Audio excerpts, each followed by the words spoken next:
Students, आप सभी को नमस्कार। हमने कल बात की थी स्टैटिक्स के बारे में। स्टैटिक्स में हमने समांतर माध्य पढ़ लिया है। समांतर माध्य में हमने जो पहली बात की थी वो बात की कि उसके अंदर हम 3 कैटेगरी स्टडी करेंगे। एक व्यक्तिगत, फिर उसके बाद में खंडित श्रेणी में, उसके बाद में सतत श्रेणी में, और प्रत्येक श्रेणी में फिर 2 सब कैटेगरी है। उसमें एक मेथड जो है वो तो है डायरेक्ट मेथड, और दूसरी जो मेथड है वो है शॉर्टकट मेथड। और लास्ट वीडियो में हमने जो समांतर माध्यम है उसके लिए जो विधि है व्यक्तिगत, उसमें हमने बात कर ली थी प्रत्यक्ष विधि की। और आज हम बात कर रहे हैं इंडिविजुअल सीरीज की शॉर्टकट मेथड की। लघु विधि इसको बोलते हैं शॉर्टकट। देखिए, यहाँ पर अपने को एक ध्यान देने वाली बात है, या हमको ये देखना होगा कि बेसिकली दोनों के मेथड में अंतर जरूर है, तरीका जरूर थोड़ा सा अलग है, लेकिन आंसर सेम ही होगा। तो हम उसी क्वेश्चन को लेते हुए इसको समझने का प्रयास करेंगे। क्वेश्चन में एक बार साइड में लिख देता हूँ। क्वेश्चन वही था कि बाजरे की 10 किस्मों की बात हो रखी है, A, B, C, D, E, F, G, H, I और J। 10 किस्मों की बात हो रखी है और इनकी लंबाई दे रखी है 165, 155, 166, 160, 153, 168, 162, 164, 157 और 180। ये क्वेश्चन हमने पिछली बार भी लिखा था और इसको हम दोबारा लिख रहे हैं इन शॉर्टकट मेथड। बड़ा ही आसान सा इसका हल है।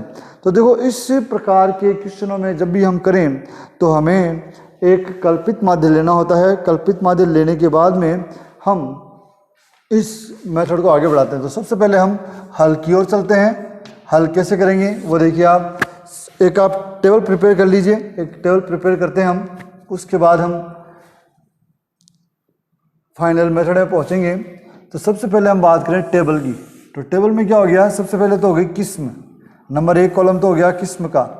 नंबर 2 डाटा जो आपको दे रखा है, आंकड़े। तो ये तो है किस्म और ये है आंकड़े x। 2 चीजें हो गई। किस्म हमें पता ही है A, B, C, D, E, F, G, H, I, J। ये 10 किस्में। आंकड़े इनके सामने लिखने हैं अपने को, ये थोड़ा ध्यान रखने वाली बात है। बिल्कुल सावधानी से 165, 165, 155, 166, 160, 153, 168, 162, 164, 157 और 180। अब हमें इन दिए गए आंकड़ों में से एक माध्य लेना है। आपको दिए गए आंकड़ों में से एक माध्य लेना है। इसका मतलब क्या हो गया, आप अपनी इच्छा अनुसार एक माध्य लेंगे। जो इच्छा अनुसार माध्य लिया जाता है उसको बोलते हैं कल्पित माध्य। उसका नाम है कल्पित माध्य। उसको A से रिप्रेजेंट करेंगे। कल्पित माध्य क्या कहलाएगा, A। आप इनमें कुछ भी ले सकते हैं, आपकी मर्जी है, उसको आप ले सकते हैं। आपको लगता है कि बीच का पॉइंट 153 हो, 160, 160, लेकिन एवरेज क्वेश्चन सॉल्व करते समय दिमाग का इस्तेमाल करना चाहिए कि आंकड़ा ऐसा हो जो जस्टिफाई हो। हालांकि आप 153 ले लेंगे तब भी कुछ फर्क नहीं पड़ने वाला है, और 180 ले लेंगे तब भी कुछ फर्क नहीं पड़ने वाला है। आपका आंसर सही आने वाला है, लेकिन फिर भी आंकड़ा जस्टिफाई होना चाहिए। तो जस्टिफाई आंकड़ा लगभग 160 बीच का आंकड़ा है, इसको हम ले लेते हैं A, यानी कल्पित माध्य 160। उसके बाद में आप इस कल्पित माध्य की सहायता से प्रत्येक पद का विचलन ज्ञात करोगे। विचलन कि कितना विचलित है उसको हम रिप्रेजेंट करते हैं dx से। dx का मतलब हो गया x माइनस a। क्या हो गया, x माइनस a। x की वैल्यू ये रही, a आपने ले लिया है, इसको आप सॉर्ट आउट करोगे। तो देखो करते हैं हम।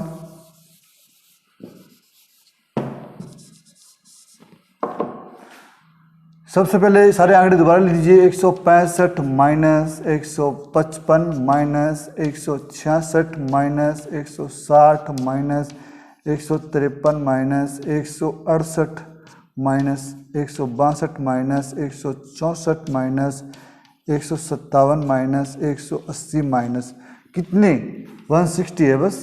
160 160 160 सभी में सेम रहेगा, यहाँ पर कोई डिफरेंस नहीं आने वाला है। 160 160। अब आप जो भी शेषफल हो उसको यहाँ पर लिखेंगे तो वो आपका हो जाएगा dx। जितना भी आता है उसको dx लिखें। तो पहले में 5 है, दूसरे में -5, फिर 6, उसके बाद में 0, उसके बाद -7, 8, 2, 4, -3 और 20। ये आपके आंकड़े हो गए। एक बार रिपीट कर लीजिए आप। 5 5 6 0 7 8 2 4 3 और 20। यहाँ पर हमें फाइनली क्या निकालना है, इनका योग निकालना है। इनका योग हम कैसे निकालेंगे, सिग्मा कर देंगे, सिग्मा dx। सिग्मा का मतलब योग करना, तो सिग्मा dx कर देंगे तो मतलब हो गया कि प्रत्येक पद को आप प्लस माइनस करके फाइनल रिजल्ट निकाल लीजिए। तो यहाँ पर आप देखिए कि प्लस के तो कितने हैं और माइनस के कितने हैं। तो आप पाएंगे कि जो प्लस के हैं 5 6 11 11 और 8 19 19 21 21 और 4 25 25 और 20 45 45 आपके पास हैं पॉजिटिव के। और अब आप इसमें ये देखें कि माइनस के कितने हैं, तो -5 -7 ये कितने हो गए 12 और 3 15, ये हो गए 15। तो ये टोटल कितने आ गए आपके, ये हो गए आपके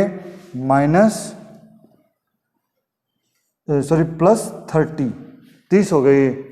ठीक है, ये आपको बिल्कुल सिस्टमेटिक वे तरीका अपनाते हुए स्टडी करना है। आप चाहो तो इनको अलग से भी लिख सकते हो, क्योंकि dx है तो आप इनको अलग से भी कॉलम में दोबारा से dx बराबर लिख सकते हो, लेकिन वो लिखने की जरूरत नहीं है। हमारा काम एक कॉलम से हो जाएगा, एक जगह से हो जाएगा। अब आपके पास आता है फाइनली फॉर्मूला। फाइनली फॉर्मूला क्या है कि पहले बात तो आपको n लेना है, n नंबर ऑफ वेराइटीज, किस्मों की संख्या। तो यहाँ पर नंबर ऑफ वेराइटीज क्या हो जाएगी 10। और अब हम बात करते हैं फॉर्मूले की। x बार equals to a plus sigma dx बटा n। सब वैल्यू आपके पास है। a बराबर कितना है आपका 160, dx कितना है आपका 30, n कितना है आपका 10। इसको में भाग देंगे तो आ जाएगा 160 प्लस 3 बराबर 163। आपका क्या हो जाएगा, फाइनल आंसर हो जाएगा। बड़ी आसान सी विधि है, इसमें कुछ भी एक्स्ट्रा नहीं है, सिंपल सा लॉजिक है कि सबसे पहले आप जो तरीका बताता हूँ रिपीट कर रहा हूँ। पहली स्टेप क्या हो जाएगी, आंकड़ों को लिख लीजिए आप जो आपने लिखा है। ये किस में हो गई, ये किस्मों की जितनी संख्या है वो n हो जाएगी व्यक्तिगत श्रेणी में। स्टेप सी जो होती है वो n होता है। उसके बाद आपने आंकड़े जो लिखे हैं वो हो गए आपके लिए x। और अब आप इनमें से कोई एक विचलन ले लेते हैं a लेने के बाद में आप dx निकालोगे। dx का मतलब हो गया x माइनस a, तो ये हो गया x माइनस a। और इस प्रकार से आप जो सॉल्व करेंगे फाइनली जो dx आपको प्राप्त हुआ है उसका आप योग कर लेंगे। मतलब जो भी आप फाइनली टोटल आना चाहिए, कैसे भी आए, प्लस के अलग माइनस के अलग, ये आपको डायरेक्ट आता है तो आप डायरेक्ट कर सकते हैं। तो सिग्मा dx क्या हो गया यहाँ पर 30 हो गया। और अब फाइनली फॉर्मूला है। फॉर्मूला मैंने आपको पहले भी कहा, पेज में लिख लेना। व्यक्तिगत श्रेणी के अंदर जो शॉर्टकट मेथड है उसका फॉर्मूला है सिग्मा ये समांतर मध्य का चिन्ह a plus sigma dx upon n। सारी वैल्यू रखेंगे तो हमारा आंसर आ जाएगा 163। तो ये होगी समांतर जो मध्य है उसकी व्यक्तिगत श्रेणी।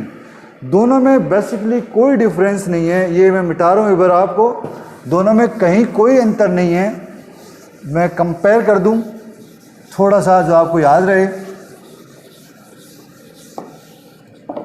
व्यक्तिगत श्रेणी चल रही थी, ये व्यक्तिगत श्रेणी है जहाँ पर हर यूनिट का आंकड़ा हो। उसके अंदर दो मेथड हमने पढ़ी, प्रत्यक्ष और लघु, और दोनों के फॉर्मूले हैं इसका हो जाएगा सिग्मा एक्स बटा एन, और ये हो जाएगा सिग्मा एक्स बटा ए प्लस सिग्मा डी एक्स बटा एन। यहाँ पर ए बराबर कल्पित मध्य, बस ये है। तो आज के लिए इतना ही। कोई भी समस्या हो आपकी, आप डाल सकते हैं। नेक्स्ट इसके बारे में हम कल बात करेंगे। Thank you.